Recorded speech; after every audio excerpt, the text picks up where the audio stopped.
சோதரம் ஒரு ஒரு பெரிய ராஜா, அவர் ரதத்தில் அப்படியே போயிட்டுருக்கிறார் அரண்மனை நோக்கி. அவர் வேகமாக போயிட்டு இருக்கும்போது அந்த ரதத்தை ஓட்டுற சாரதி 6 குதிரை கட்டியிருக்கு. ராஜா ஜம்பமாக உட்காந்து அப்படி பார்த்துட்டே போகிறார். அரண்மனை நோக்கி போயிட்டுருக்கிறார். அந்த சாரதி வேகமாக ஓட்டுறார். வர வர வேகம் அதிகமாகிறது. ஒட்டிக்கொண்டே போகிற பொழுது ஒரு இடத்துல அந்த ரதம் ஒரு மேட்டு மேலே ஏறிட்டு இறங்குச்சு, அப்படி குலுங்குச்சு. ராஜா திரும்பி பார்த்த பொழுது அங்கே ஒரு எறும்பு புற்று, அந்த புற்றின் மேலே அந்த ரதத்துடைய ஒரு சக்கரம் ஏறி இறங்கி போயிட்டுருக்கு. அது எறும்பு புற்று என்று ராஜா யோசித்த போது டக்குன்னு என்ன சொன்னார்? சாரதி நிறுத்துங்க என்று சொன்னார். அவர் வேகமாக ரதத்தை நிறுத்தினார். ரதத்தை விட்டு இறங்கின ராஜா வேகமாய் அப்படியே நடந்து போய் அந்த எறும்பு புற்றுக்கு பக்கத்தில் போனார். போன பொழுது எறும்புகள் எல்லாம் அப்படியே சிதைந்து அங்கே ஓடிக்கொண்டிருந்தது. பாதி புற்று தான் இருக்கு, மீதி எல்லாம் சிதைந்து போய்விட்டது. அந்த நேரத்தில் தேவனுக்கு மகிமை. பிரியமானவர்களே, ராஜா உற்று பார்க்கிறார். அதில் சில எறும்புகளுக்கு ஒரு கால் இல்லை, சில எறும்புகளுக்கு 2 இல்லை, சில எறும்புகளுக்கு தலையே இல்லை, அது செத்து போய்விட்டது, துடித்து கொண்டிருக்கிறது. இதெல்லாம் பார்த்த பொழுது அந்த மன்னன் மனதுருகி அந்த எறும்புகளையே வருத்தத்தோடு பார்த்து கொண்டிருந்தார். அப்பொழுது இந்த எறும்புகளை நம்ம காப்பாற்ற வேண்டும் என்று சொல்லி, சிலதையாவது காப்பாற்றலாமே என்று சொல்லி நடந்து கிட்டத்தில் போனார். போய் அந்த எறும்புகளை பொறுக்கி இன்னொரு உள்ளங்கையில் அப்படி வைத்த பொழுது ஒரு 10 எறும்பு இருக்கும், 10-15 இருக்கும். அவர் பொறுக்கி பார்த்துட்டு விட்டு இதை எப்படி காப்பாற்றலாம் என்று நினச்சிட்டு அவர் திரும்பி பார்த்தார். இவர் நடந்து வந்த பாதையில் ஓடிக்கொண்டிருந்த எறும்புகள், அது 100கணக்கான எறும்பு அவருடைய கால் மிதி பட்டு அது செத்தே போய்விட்டது. அப்பொழுது அவருக்கு ரொம்ப வருத்தம். இன்னும் அதிகமாக மன்னன் மனதுருக ஆரம்பித்தார். நான் காப்பாற்ற வந்தால் என் கால் பட்டு இவ்வளவு எறும்புகள் செத்தே போய்விட்டதே என்று சொல்லி இன்னும் மன்னன் மனதுருக ஆரம்பித்தார். துக்கத்தோடு இதை பார்த்து கொண்டிருந்த பொழுது அங்கே சில எறும்புகள், நன்றாக இருக்கிற எறும்புகள், அங்கே கை கால்கள் போன அந்த எறும்புகளை தூக்கி தோல் மேலே போட்டுக்கொண்டு புற்றுக்குள்ளார வேகமாக போய்கொண்டிருந்தது. அப்படி போன பொழுது அதை பார்த்துவிட்டு, அப்படியானால் இந்த எறும்புகளை காப்பாற்ற வேண்டுமானால் நானும் ஒரு எறும்பானால் தான் காப்பாற்ற முடியும், எறும்பை காப்பாற்ற எறும்பினால் தான் முடியும் என்று சொல்லி மனதுருக்கத்தோடு பார்த்தார். எனக்கு பிரியமானவர்களே, இதற்காகத்தான் வேதத்தில் வாசிக்கிற பொழுது தேவன் தம்முடைய ஒரே பேரான குமாரனை விசுவாசிக்கிறவன் எவனோ அவன் கெட்டு போகாமல் நித்திய ஜீவனை அடையும்படி அவரை தந்தருளி இந்த உலகத்திலே அன்பு கூர்ந்தார் என்று வேதம் சொல்லுகிறது. இதை கேட்கிற அருமையான தேவனுடைய பிள்ளைகளே, மனிதனை காப்பாற்ற வேண்டுமானால் மனிதனாகத்தான் தேவன் மாற வேண்டும். தேவனாகவே இந்த பூமியில் இறங்கினால் ஒருவரும் உயிரோடு இருக்க முடியாது. மோசே சொன்னார், உங்களுடைய சாயலை காண விரும்புகிறேன் என்று சொன்ன பொழுது என்னை கண்டு ஒருவர் உயிரோடு இருக்க முடியாது என்று ஆண்டவர் மோசேக்கு சொன்னது நமக்கெல்லாம் ஞாபகம் இருக்கும். தேவன் தம்முடைய வல்லமையோடு பூமியிலே வந்து மனுக்குலத்தை காப்பாற்ற வேண்டும் என்று இறங்கினால் முடியாது. இன்றைக்கு பரலோகம், இன்றைக்கு 2000 வருஷங்களுக்கு முன்பதாக பரலோகம் இந்த பூமியை நோக்கி பார்த்தது. மனிதர்கள் கடனிலே கஷ்டப்படுகிறார்கள், வியாதியிலே கஷ்டப்படுகிறார்கள். புருஷன் மனைவி அவங்களுக்குள்ள சந்தோஷம் இல்லை, சமாதானம் இல்லை, மகிழ்ச்சி இல்லை. எங்கு பார்த்தாலும் சண்டை. குடியினாலே மனிதர்கள் தங்களை சீரழித்துக் கொள்ளுகிறார்கள். மாத்திரமல்ல, பலவிதமான கெட்ட பழக்க வழக்கங்களினாலே, பாவ பழக்க வழக்கங்களினாலே தேவன் குடும்பத்தை எதற்காக படைத்தாரோ அந்த நோக்கம் முற்றிலும் தலைகீழாய் மாறிவிட்டது. பரலோகம் பார்த்து கொண்டே இருந்தது. இன்றைக்கு சரியாய் 2000 வருடங்களுக்கு முன்பதாக இந்த பூமியை, மனுக்குலத்தை, மனிதர்களை, குடும்பங்களை பார்த்து கொண்டிருந்த சோதரம் ஆண்டவர் நல்லவர். பார்த்து கொண்டிருந்த பரலோகத்துக்கு ஒரு முடிவு வந்தது, ஒரு மனதுருக்கம் வந்தது. தேவனாகிய பரலோகத்தின் தேவனுக்கு ஒரு மனதுருக்கம் வந்தது. நோக்கி பார்த்தார். மன்னனின் மனதுருக்கம் எப்படியோ அப்படியே உலகத்தை படைத்த தேவனுடைய மனதுருக்கமும் அப்படியே இந்த பூமிக்கு என்ன செய்வது, இந்த மனுக்குலத்துக்கு என்ன செய்வது, இவங்களை காப்பாற்ற வேண்டும் என்று சொன்ன பொழுது தன்னுடைய மகிமையோடு இறங்கினால் முடியாது என்று சொல்லி தேவன் தம்முடைய ஒரே பேரான குமாரனை இந்த பூமியிலே அனுப்பி கொடுத்து இந்த உலகத்திலே அன்பு கூர்ந்தார். மாணவர்களே கவனிங்க, கர்த்தருக்கு ஸ்தோத்திரம். அந்த மன்னனின் மனதுருக்கம்தான் பிதா உலகத்தில் இருக்கிற மனுக்குலத்தின் மேலே வைத்த மனதுருக்கம். தேவன் தம்முடைய ஒரே பேரான குமாரனை இந்த பூமியிலே மனுஷ சாயலாய் பிறக்க வைத்தார். தேவன் மனுஷனானார் என்று வேதம் சொல்கிறது. அந்த வசனம் தான் தேவன் தம்முடைய ஒரே பேரான குமாரனை விசுவாசிக்கிறோன் எவனோ அவன் கெட்டு போகாமல் நித்திய ஜீவன் அடையும்படிக்கு, பாவத்திலிருந்து விடுவிக்கப்படும்படிக்கு, குடும்பத்துக்கு சமாதானம் வரும்படிக்கு, இன்றைக்கு இருக்கிற நம்முடைய கடன் பிரச்சனை, வட்டி பிரச்சனை தீரும்படிக்கு, சாபமெல்லாம் மாறும்படிக்கு, வியாதியெல்லாம் தீரும்படிக்கு, குடும்பம் ஒரு குட்டி பரலோகம் போல மாறும்படிக்கு தேவன் தம்முடைய ஒரே பேரான குமாரனை இந்த உலகத்துக்கு அனுப்பி கொடுத்து உங்கள் மேலே என் மேலே இருக்கிற அந்த அன்பை விளங்க பண்ணினார். கரங்களை தட்டி கர்த்தருக்கு மகிமை செலுத்த முடியுமா? பரலோகம் டிசைட் பண்ணிடுச்சு. இன்னைக்கு 2000 வருஷங்களுக்கு முன்னாடி பரலோகம் டிசைட் பண்ணது. பிதாவாகிய தேவன் அவர் மனதுருகினார், அவர் ஒரு முடிவெடுத்தார். பரலோகம் ஒரு முடிவெடுத்தது, ஒரு தீர்மானம் பண்ணினது, இந்த உலகத்தில் இயேசுவை அனுப்புவதாக. இயேசு இந்த உலகத்தில் அனுப்பப்பட வேண்டும், மனுஷனா பிறக்க வேண்டும் என்று சொன்னால் யாரை பயன்படுத்தலாம்? உலகத்தை பரலோகம் நோக்கி பார்த்த பொழுது முதல்ல மனுக்குலத்திலே மனுஷனாய் தேவன் பிறக்க வேண்டும் என்று சொன்னால் ஒரு பெண் வேண்டும். ஒரு பெண்ணுள்ள வயிற்றில் இருந்துதான் குழந்தை பிறக்க முடியும். அப்படியானால் யாரை தேடுவது? அநேக பெண்கள் இருக்கிறார்கள். அதில் யார் விசேஷமானவர்கள்? யாரை தேடுவது? யாரை இதற்காக தெரிந்து கொள்வது? யார் தேவ திட்டத்துக்கு கீழ்ப்படிவார்கள் என்று சொல்லி பரலோகம் இந்த உலகத்தை நோக்கி பார்த்தது. பிரியமானவர்களை, மறுபடியும் ஒரு அல்லேலூயா சொல்லலாமா? தேவனுக்கு மகிமை. பரலோகம் நோக்கி பார்த்தது. அங்கே மரியாள் பரலோக பார்வையிலே அவங்க தெரிந்து கொள்ளப்பட்டார்கள். அவங்கள பயன்படுத்த பரலோகம் திட்டமிட்டது. கர்த்தருக்கு ஸ்தோத்திரம். அப்பொழுது தேவ தூதன் அங்கே மரியாளிடத்திலே தோன்றுகிறான். மரியாள் அங்கே யோசேப்புக்கு நியமிக்கப்பட்டிருக்கையில் அவர்கள் அப்படிதான் போடப்பட்டிருக்கிறது. தேவன் அங்கே தேவ தூதன் மரியாளை நோக்கி, நீ தேவனிடத்தில் கிருபை பெற்றாய், இதோ நீ கர்ப்பவதியாகி ஒரு குமாரனை பெறுவாய் என்று சொல்லி சொன்ன பொழுது மரியாளுக்கு ரொம்ப ஷாக்காக இருந்துச்சு. ஏனென்றால் அவங்க திருமணம் செய்யவில்லை. அப்படிப்பட்ட நிலைமையில் இப்படி சொன்ன பொழுது அவளுக்கு ரொம்ப கஷ்டம். மரியாள், இது எப்படி ஆகும்? புருஷன் அறியனே, பரிசுத்தாய் உண்மையில வரும், உன்னதமானுடைய பலம் உண்மையில நிழலும், தேவனாலே கூடாத காரியம் ஒன்றுமில்லை என்றான். அப்பொழுது மரியாள் ஒரு நிமிஷம் அப்படி ஸ்தம்பித்து போனார்கள். ஒரு அல்லேலூயா சொல்லலாமா? இது முடியுமா? இது எப்படி ஆகும்? மரியாளுடைய கேள்வி எவ்வளவு விலையேற பெற்ற கேள்வி. இது எப்படி ஆகும்? புருஷனை அறியனே என்று சொன்ன பொழுது தேவதூதன் சொல்லுகிறான், பரிசுத்தாவி உண்மையிலே நிழலிடும், பரிசுத்தாவி உண்மையிலே வரும், உன்னதமானுடைய பலம் உண்மையிலே இறங்கும், தேவனாலே கூடாத காரியம் ஒன்றுமில்லை என்றான். அப்படி சொன்ன பொழுது மரியாள் யோசித்து விட்டு அவள் சொன்னாள், நான் ஆண்டவருக்கு அடிமை, தேவனுடைய சித்தம் நடப்பதாக, இதோ நான் ஆண்டவருக்கு அடிமை, உம்முடைய வார்த்தையின்படி எனக்கு ஆக கடவுது என்றாள் என்று வாசிக்கிறோம். அப்பொழுது தேவதூதன் அவளை விட்டு போய்விட்டான். இதை கேட்கிற அருமையான தேவனுடைய பிள்ளைகளை, முக்கியமாய் பெண்களே, உங்களுக்கு என்ன ஊழியம் கொடுக்கப்பட்டிருக்கிறது? பரலோகம் உங்களை எப்படி நோக்கி பார்க்கிறது? உங்களுக்கு ஏதாவது ஊழியம் கொடுத்திருக்கிறதா? மரியாளுக்கு எவ்வளோ பெரிய ஊழியம், இது ஆச்சரியப்படத்தக்கதான ஊழியம், எவ்வளவு பெரிய தெரிந்து கொள்ளுதல். பரலோக பார்வையிலே இருக்கிற உலக பெண்களிலே, அந்த யூத பெண்களிலேயே மரியாளுக்கு முதல் இடம். அவளுக்கு ஒரு விலையேற பெற்ற ஊழியம், முழு உலகத்தை ரட்சிக்கிறதற்கு, தேவ திட்டத்தை நிறைவேறுவதற்கு தெரிந்து கொள்ளப்பட்ட பெண் மரியாள். அவளுக்கு விட்டு கொடுத்து தேவதூதன் சொன்ன பொழுது அவள் பேசினாள். தேவதூதன் பேசினான், நான் ஆண்டவருக்கு அடிமை, நம்முடைய சித்தம் ஆக கடவுது என்று சொன்ன பொழுது தேவதூதன் போய்விட்டான்.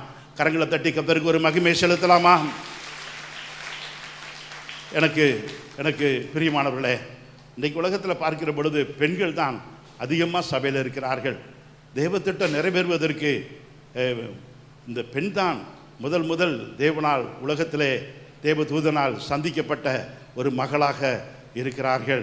இன்றைக்கு முழு உலகத்திலையும் கிறிஸ்மஸ் என்றாலே மரியாளை தேவதூதன் சந்தித்ததை தான் பேசுவோம், அவள் கன்னிகை கர்ப்பவதியானதை தான் பேசுவோம், தேவத்திட்டம் நிறைவேறினதான் பேசுவோம். முதல் ஒரு பெண் தான் உலகம் ரட்சிக்கப்படுவதற்கு பயன்படுத்தப்பட்ட மரியாளாக இருக்கிறார்கள். நம்ம கிறிஸ்மஸ் நாட்டில் எப்படி மரியாதை பேசுவோமோ அதே போல் ஈஸ்டர் நாளில் மகதலேனா மரியாதை பேசுவோம். அவளுக்கு தான் முதல் உயிர்த்தெழுந்து தரிசனமானார். ஆனால் பெண்கள் முக்கியமானவர்கள். பெண்கள் இல்லை என்றால் குடும்பம் இல்லை, தாய் இல்லை என்றால் பிள்ளைகள் இல்லை. பெண்களுக்கு முக்கியம். ஆனால் அவங்க தான் நல்லா ரசிக்கப்பட்டு சபைக்குள்ளார வர்றாங்க. எந்த சபையிலையும் முழு உலகத்திலையும் எங்கள் சபையில் ஆண்கள் நிறைய பேர் இருக்காங்க, பெண்கள் கொஞ்சோன்னு எந்த பாஸ்டும் மாறுதட்டி சொல்லவே முடியாது. பெண்களை கர்த்தர் பயன்படுத்துகிறார். உங்களை கர்த்தர் என்ன செய்ய போகிறீர்கள்? நீங்கள் என்ன செய்ய போகிறீர்கள்? இதோ 8 நாட்கள் இருக்கிறது, 7 நாட்கள் இருக்குது. நாட்களுக்குள்ளாக பயப்படாமல் நீங்கள் பேச வேண்டும், மௌனமாக இருக்கக்கூடாது. நான் உன்னுடனே கூட இருக்கிறேன், அந்த வார்த்தை அப்படியே நிறைவேறும். கர்த்தர் உங்களை பயன்படுத்துவாராக. தேவனுக்கு மகிமை உண்டாவதாக. மறுபடி கரங்களை தட்டி கர்த்தரை மகிமைப்படுத்தலாமா? முதல் காரியம் முடிந்தது. இரண்டாவதாக பரலோகம் மரியாளை செலக்ட் பண்ணிவிட்ட பிற்பாடு ஒரு மரியாள் புருஷன் மனைவி, புருஷன் இல்லாமல் முடியாதே, ஒரு புருஷன் வேண்டுமே என்பதற்காக யோசேப்பு தெரிந்து கொள்ளப்பட்டதை நம்ம பார்க்கிறோம். அங்கே பார்க்கிற பொழுது மரியாள் யோசேப்புக்கு நியமிக்கப்பட்டிருக்கிறார்கள். அவர்கள் கூடி வரும் முன்னே கர்ப்பவதியானாள் என்று காணப்பட்டது என்று வேதத்திலே சொல்லப்பட்டிருக்கிறது. கர்த்தருக்கு ஸ்தோத்திரம். ஆண்டவர் நல்லவர், ஆண்டவர் நல்லவர். கவனியுங்கள் பிரியமானவர்களே, அங்கே யோசேப்புக்கு மரியாள் நியமிக்கப்பட்டிருக்கிறாங்க, நிச்சயம் நடந்திருக்கிறது. அந்த சமயத்திலே அவள் கர்ப்பவதியானாள் என்று காணப்பட்டது. யோசேப்பு நீதிமானாய் இருந்து அவளை அவமானப்படுத்த மனதில்லாமல் ரகசியமாய் அவளை தள்ளிவிட யோசனையாக இருந்தால். யூதர்கள் மிகவும் முரட்டுத்தனமானவர்கள், ரொம்ப பெர்ஃபெக்டாக இருக்கிறவர்கள், தப்புனா தண்டிக்கக்கூடியவர்கள். ஆனால் நியமிக்கப்பட்டிருக்கிற அந்த மகள் கர்ப்பவதியானாள் என்று காணப்பட்ட பொழுது யோசேப்பு நீதிமானாய் தெளிவாய் வேதத்திலே புதிய ஏற்பாட்டிலே முதல் பக்கத்திலே எழுதப்பட்டிருக்கிறது. யோசேப்பு நீதிமானாய் இருந்து அவளை ரகசியமாய் தள்ளிவிட யோசனையாய் இருந்தான். அப்பொழுது அயர்ந்த நித்திரை. மரியாளை சந்திக்க யோசேப்பு நேரடியாய் மரியாளை சந்திக்க தேவதூதன் நேரடியாய் வந்தான். ஆனால் இந்த மனுஷன் துக்கத்தினாலே தூங்கிவிட்டான். தூங்கி கொண்டிருக்கிற பொழுது சொப்பனத்திலே யோசேப்புக்கு காணப்பட்டு அங்கே சொல்லப்படும், யோசேப்பே ஐயப்படாதே, அவளிடத்தில் உற்பத்தியாக இருக்கிறது பரிசுத்தாவினால் உண்டானது என்று தேவதூதன் சொப்பனத்திலே சொன்னான். அவள் ஒரு குமாரனை பெறுவாள், அவருக்கு இயேசு என்று பெயரிடுவாயாக, ஏனெனில் அவர் தமது ஜனங்களின் பாவங்களை நீக்கி அவர்களை ரட்சிப்பார். ஏனெனில் அவர் தமது ஜனங்களின் பாவங்களை நீக்கி ரட்சிப்பார். அப்படிப்பட்ட பிள்ளை உன்னுடைய மனைவிக்கு வயிற்றிலே உற்பவித்திருக்கிறது என்று சொன்ன பொழுது அவன் அதை ஏற்றுக்கொண்டான்.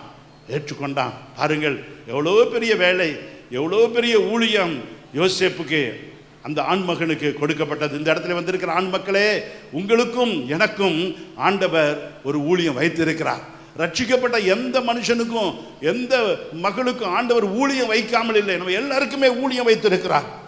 அப்பொழுது யோசேப்பு என்ன செய்தான்? அவள் தன்னுடைய முதற் பேரான குமாரனை பெருமளவும் அவளை அறியாதிருந்து அவருக்கு இயேசு என்று பெயரிட்டான் என்று எழுதப்பட்டிருக்கிறது. ஒரு அல்லேலூயா சொல்லலாமா? முதல் பேரான குமாரனை பெருமளவும், வயிற்றில் இருக்கிற பிள்ளை பரிசுத்தமானது, அவருடைய குடும்ப வாழ்க்கை நடத்தக்கூடாது. 25ஆம் வசனத்தில் தெளிவாக இருக்கிறது. அவள் தன் முதல் பேரான குமாரனை பெருமளவும் அவளை அறியாதிருந்து பிறந்த பொழுது இயேசு என்று பெயரிட்டான் என்று எழுதப்பட்டிருக்கிறது. கர்த்தருக்கு மகிமை உண்டாகட்டும். அன்மக்களாகிய உங்களுக்கும் எனக்கும் கொடுக்கப்பட்டிருக்கிற விலையேறப்பட்ட ஊழியம், இந்த 8 நாளுக்கு ஆவியானவர் உங்களோடு என்னோடு கூட பேசுகிறார். அது என்ன? அவர் தமது ஜனங்களின் பாவங்களை நீக்கி அவர்களை ரட்சிப்பார். அவர் தமது ஜனங்களின் பாவங்களை நீக்கி ரட்சிப்பார். அப்படியானால் நீங்களும் நானும் நம்மை சுற்றி இருக்கிற ஒரு கூட்ட ஜனங்கள், அவங்க பாவத்தில் இருக்கிறார்கள், சாபத்தில் இருக்கிறார்கள், பின்மாற்றத்தில் இருக்கிறார்கள். அவங்களிடத்தில் பேசுவதற்கு ஐயப்படுகிறோம். இன்னும் பின்மாற்றத்தில் இருக்கிற குடும்பத்தில் பர்த்டே கொண்டாடும் போது நம்ம சர்ச்சில் இருக்கிற பாய்ஸ் கேர்ள்ஸ் எல்லாம் போய் கைதட்டி கேக்கு வெட்டிட்டு சந்தோஷமாக வந்துட்டாங்க. அவங்க சபைக்கு வரல, பின்மாற்றத்தில் இருக்கிறாங்க. அதை பற்றி கவலை இல்லை. ஃப்ரெண்ட்ஷிப் தான் முக்கியம், ஜாலியாக இருக்கிறது தான் முக்கியம். பிரியமானவர்களே, காலம் செல்லாது, ஆண்டோட அருகே சமீபமாக இருக்கிறது. 3rd வேர்ல்டு வார் வந்துடும் என்று சொல்லி எம்டி ஜெகன் மெசேஜ் கொடுத்துட்டே இருக்கிறார். 2025 முடிவு வந்துவிடும். ஆண்டுடைய பிள்ளைகள் அவரை நடுவானிலே சந்தித்து விடுவோம். இதுக்கெல்லாம் காலம் செல்லாது. ஆண் மக்களுக்கு ஆண்டவர் இந்த கால நேரத்தில் கொடுக்கிற வசனம் என்று சொன்ன, அவர் தமது ஜனங்களின் பாவங்களை நீக்கி ரட்சிப்பார் என்று யோசேப்புக்கு சொல்லப்பட்டது. உங்களுக்கு எனக்கு சொல்லப்படுகிறது. இந்த 8 நாட்களில் பாவத்தில் இருக்கிறவர்களை, சாபத்தில் இருக்கிறவர்களை, வியாதியில் இருக்கிறவர்களை சந்தியுங்கள். பயப்படாமல் பேசு, மௌனமாயிராது. எல்லாரும் கரங்களை தட்டி கர்த்தருக்கு மகிமை செலுத்தலாமா? தேவனுக்கு மகிமை. தேவதூதன் சந்தித்ததை பற்றி தான் பேசிக் கொண்டிருக்கிறோம். தேவதூதன், அந்த குழந்தை பிறந்த பொழுது தேவதூதன் அவன் மேய்ப்பர்களை சந்தித்தான், மந்தை மேய்ப்பரை சந்தித்தான். நான் வேகமாக சொல்லி முடிக்கிறேன். தெரிந்த வசனம். பிள்ளைங்களாம் இன்றைக்கு சண்டே கிளாஸில் சொல்கிறாங்க. பல சமயத்தில் சண்டே கிளாஸில் சொல்கிற அந்த வசனம் எல்லாம் ரொம்ப முக்கியம். அதனால தான் பிள்ளைங்களுக்கே கற்றுக் கொடுக்குறோம். ஆனால் அந்த வசனத்தினுடைய ஆழ அகல உயரங்களை நம்ம யோசிக்கிறதே இல்லை. இதான் தெரியுமே என்று சொல்லி நினைக்கிறோம். ஆம் பிரியமானவர்களே, தேவதூதன் இதோ எல்லா ஜனத்துக்கும் மிகுந்த சந்தோஷத்தை உண்டாக்கும் நற்செய்தியை உங்களுக்கு அறிவிக்கிறேன் என்று சொல்லி ஆட்டு இடையர்களுக்கு, மந்தை மேய்ப்பருக்கு அவன் போய் அங்கே அறிவித்தான். தேவதூதர்கள் நேராகவே அப்படி தோன்றி அந்த கூட்டம் தோன்றி சொல்லுகிறார்கள், இன்று கர்த்தராகிய கிறிஸ்து என்னும் இரட்சகர் உங்களுக்கு தாவீதின் ஊரிலே பிறந்திருக்கிறார் அப்படி சொல்லி அவர்கள் சொல்லுகிறார்கள். அந்த சனமே பரம சேனையின் திரள் அந்த தூதருடனே தோன்றி, உன்னதத்தில் இருக்கிற தேவனுக்கு மகிமை, பூமியிலே சமாதானம், மனுஷர் பேரில் பிரியம் உண்டாவதாக என்று சொல்லி தேவனை புகழ்ந்தார்கள். கரங்களை தட்டி கர்த்தருக்கு மகிமை செலுத்தலாமா? இன்னும் கொஞ்சம் அதிகமாய் வேகமாய் பேக தட்டாதீங்க, கையை தட்டுங்கள். ஆண்டவருக்கு மகிமை. ஆம் பிரியமானவர், ஏன் கை தட்ட சொன்னேன் உங்களை என்று சொன்னால், பாருங்க, எல்லா ஜனத்துக்கும் மிகுந்த சந்தோஷத்தை உண்டாக்குற நற்செய்தி. உங்களுக்காக தாவீதின் ஊரிலே இரட்சகர் பிறந்திருக்கிறார் என்று அந்த தேவ தூதன் சொன்ன பொழுது பிரியமானவரே, பரம செயலை பரலோகத்தில் இருக்கிற எல்லா தூதர்களும் அப்படியே தோன்றி, உன்னதத்திலே தேவனுக்கு மகிமை, பூமியிலே சமாதானம், மனுஷர் பேரில் பிரியம், இந்த ஜனம் ரட்சிக்கப்பட போறாங்க, உலகத்துக்கு ரட்சிப்பு வந்து விட்டது என்று சொல்லி பரலோகமே மகிழ்ந்தது. பிரியமானவர்களே, மேய்ப்பர்கள் என்ன செய்தார்கள்? ஒருவர் நோக்கி, நாம் பெத்லகேம் ஊருக்கு போய் கர்த்தரால் நமக்கு அறிவிக்கப்பட்ட அந்த காரியத்தை பார்ப்போம் வாருங்கள் என்று ஒரு மேய்ப்பன் சொன்ன பொழுது எல்லாரும் கூடிக்கொண்டு வேகமாய் புறப்பட்டு அந்த பெத்லகேமுக்கு போனார்கள். தீவிரமாய் வந்து அந்த பிள்ளையை கண்டு, அந்த பிள்ளையை குறித்து தங்களுக்கு சொல்லப்பட்ட சங்கதியை அவர் அதே போல நடந்திருக்கிறது என்று கண்டுபிடித்த பொழுது மிகவும் சந்தோஷப்பட்டு அந்த சங்கதியை வழிநெடுக பிரசுத்தம் பண்ணிக்கொண்டே வந்தார்கள் என்று எழுதப்பட்டிருக்கிறது. கேட்ட யாவரும் ஆச்சரியப்பட்டார் என்று எழுதப்பட்டிருக்கிறது. இப்படித்தான் அந்த கிறிஸ்துமஸ் நாட்களை நீங்களும் நானும் கொண்டாட வேண்டும். நம்முடைய வாழ்க்கையில் இயேசு எப்படி ஈடுபட்டார்? மேய்ப்பர்களுக்கு என்ன சந்தோஷம்னாக்க, அந்த தூதர்கள் சொன்னாங்க பார்த்தீங்களா, அந்த சொன்னது போலவே இருந்தது. பிள்ளையை துணிகளில் சுற்றி முன்னணியில் கிடத்தி இருக்க காண்பீர்கள், இதுதான் உங்களுக்கு அடையாளம் என்று சொன்ன பொழுது இந்த மேய்ப்பர்கள் போய் பார்த்த பொழுது தூதன் சொன்னது போலவே இருக்கிறது என்று சொன்ன பொழுது, இவர்தான் ரட்சகர், இவர்தான் உலக ரட்சகர், இவர்தான் மேசியா என்று சொல்லி ஆச்சரியப்பட்டு கண்டார்கள்.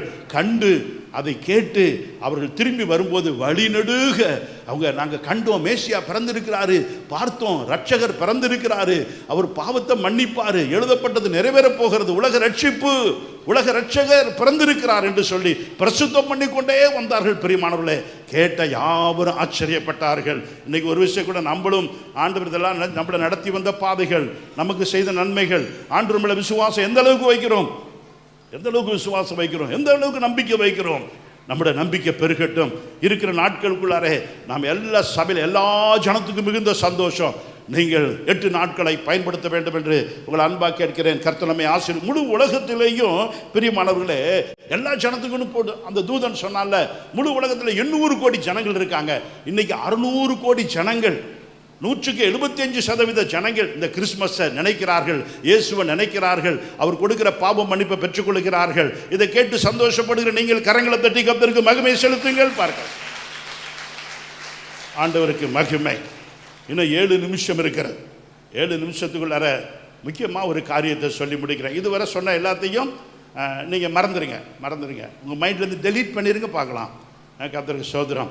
நான் சொன்னாலும் சொல்லாட்டி டெலீட் பண்ணிடுவீங்க அப்படின்னு தெரியும். அதனால தான் நான் சும்மா சொல்கிறேன். ஒருவேளை அப்படி சொன்னால் மனசில் வைப்பீங்களோ அப்படின்னு ஆசைப்படுறேன். கர்த்தருக்கு சோதரம் போகட்டும், முக்கியமில்லை. இப்போ நான் சொல்ல போகிற காரியம் என்ன சொன்னாக்க, இந்த உலகத்தில் நாம் என்ன செய்ய வேண்டும் என்று பரலோகம் விரும்புகிறது. இந்த உலகத்தில் பவுல் என்கிற ஒரு மனுஷனை தேவன் செலக்ட் பண்ணுகிறார். உங்களை என்னையும் செலக்ட் பண்ணி தான் இந்த இடத்துல வச்சிருக்கிறார். இந்த சர்ச் நம்ம எல்லாரும் இணைந்து செயல்படுகிற சபை. நம்ம எல்லாருக்கும் ஒரு பங்கு உண்டு. இயேசு தலை, நம்ம எல்லாம் அவயவம். நம்ம ஆண்டவர் தான் செலக்ட் பண்ணினார். பவுல் அப்போஸ்தலனை ஆண்டவர் தான் எடுக்கிறதுக்கு தீர்மானம் பண்ணினார்.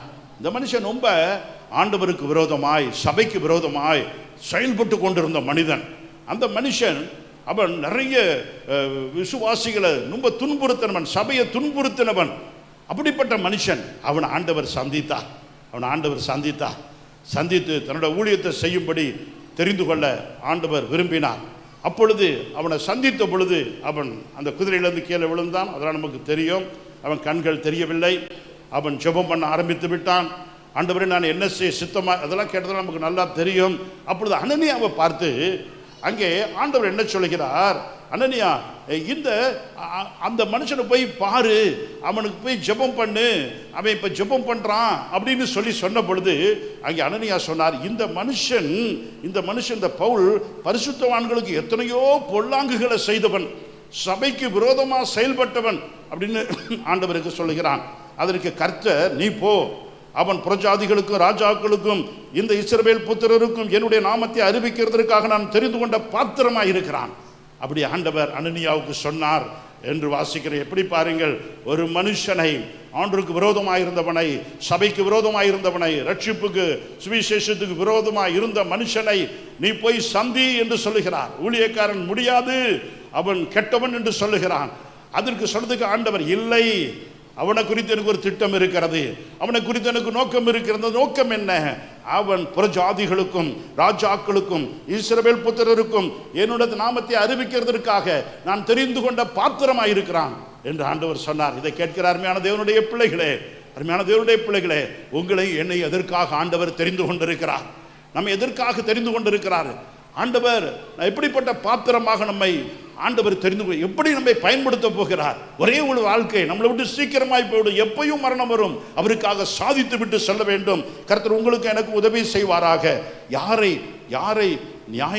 நாம் என்ன செய்ய வேண்டும்? அந்த அனனியா செஞ்சது போல நம்ம செய்யக்கூடாது. அனனியா அந்த மனுஷன் நல்லவன் அல்ல, கெட்டவன். நம்ம யாரையும் ஜட்ஜ் பண்ணக்கூடாது, யாரையும் நம்ம முடிவெடுக்க கூடாது. எந்த கெட்ட மனுஷனும், எந்த பாவத்தில் விழுந்தவர்களும், எந்த சாபத்தில் இருக்கிறவர்களும், எந்த குடியில மூழ்கி போனவர்களையும் ஆண்டவர், அவங்கள குறித்து கூட ஆண்டவருக்கு ஒரு திட்டம் இருக்கிறது. நாம் நெகட்டிவா பேச வேண்டாம்.